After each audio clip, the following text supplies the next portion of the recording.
are rising in what seems like everything, but now something to keep an eye on is homeowners insurance costs. KLBK's Maddie Powers joins us here in studio. Maddie, what's going on with the rates, the prices? I talked to one Lubbock homeowner who says her insurance has doubled in cost. And she says it's not just her, but many of her friends as well experiencing the same thing. My first thought was like, oh my gosh, I mean, do I need to get a second job to cover those expenses? Ann Ruiz has lived in the same Northwest Lubbock house for over 30 years. And while her homeowner's insurance has gone up little by little over time, recently it has skyrocketed, starting from around paying $250 a month to over $500.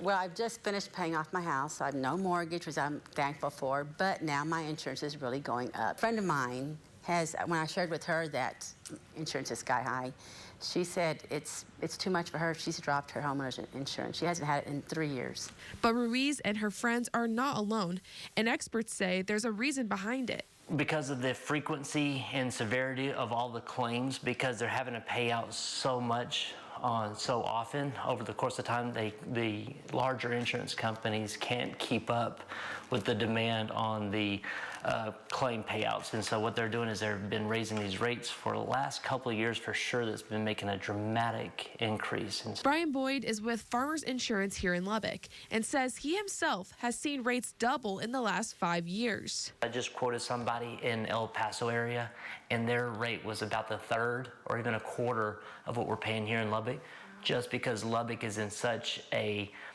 catastrophic area. With these rising costs, Boyd says there are 3 things homeowners need to do: talk to an insurance professional, pay attention to your coverage, and keep up with your insurance score. Get with a professional, ask a lot of questions, ask about coverages, ask about deductibles, and then when you get that rate, get a few different quotes. Boyd tells me asking questions is one of the most important things you need to do, and never be afraid to exhaust all of your options out there for homeowners insurance.